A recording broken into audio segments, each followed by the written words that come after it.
The story of the 7 days of creation is located in the Bible, in the Holy Bible, Genesis chapter 1 and chapter 2, verses 1 through 3. The beginning story of the Bible entails how everything was made in God's divine order to proceed into the rest of the Holy Bible. On the first day, God created light and separated the light from the darkness, calling light day and darkness night. On the second day, God created an expanse to create the waters, and it is called sky. Day 3, God created the dry ground and gathered waters, calling the dry ground land and the gathered waters sea.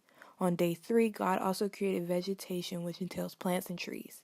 On the fourth day, God created the sun, moon, and the stars to give light to the earth, and govern and separate the day from night. These will also serve as signs to mark seasons, days, and years. On the fifth day, God created every living creature of the seas and every winged bird, blessing them to multiply and fill the waters and the sky with life.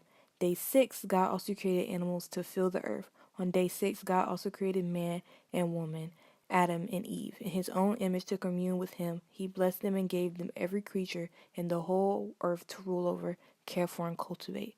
On the seventh day, God finished his work of creation, so he rested on the seventh day, blessing it and making it the holy Sabbath. In the beginning, there was nothing. Nothing but the silence of an infinite darkness.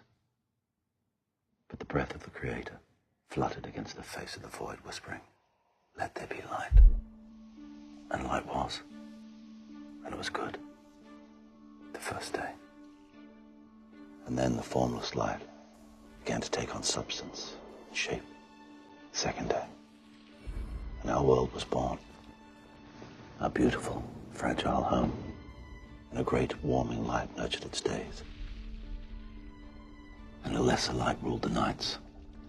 And there was evening and morning. Another day. And the waters of the world gathered together. And in their midst emerged dry land. Another day passed. And the ground put forth the growing things, a thick blanket of green stretching across all creation. And the waters, too, teemed with life. Great creatures of the deep that are no more. Vast multitudes of fish, some of which may still swim beneath these seas. And soon, the sky was streaming with birds. And there was evening, and there was morning, a fifth day. Now the whole world was full of living beings, everything that creeps, everything that crawls, and every beast that walks upon the ground. And it was good. It was all good. There was light, and air, and water, and soil, all clean and unspoiled. Your plants and fish, and fowl and beast, each after their own kind, all part of the greater whole, all in their place, and all was in balance. It was paradise. The jewel in the Creator's palm. And the Creator made man, and by his side woman, father and mother of us all. He gave them a choice. Follow the temptation of darkness, or hold on to the blessing of light.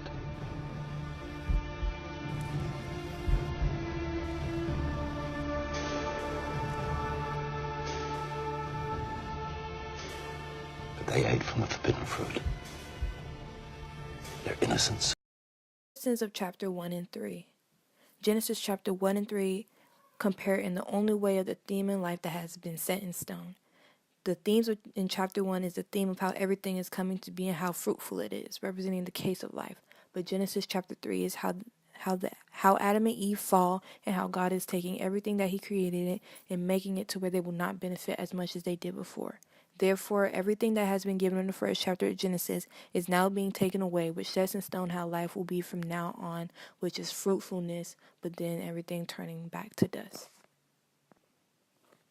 Contrast of chapter 1 and 3. Chapter 1 main focus was not on Adam and Eve, but instead what God did and how God created everything with no mistakes. But in chapter 3, Adam and Eve make a carnal mistake and become what God envisioned them not to be, having to suffer the consequences which will pass on for thousands of years.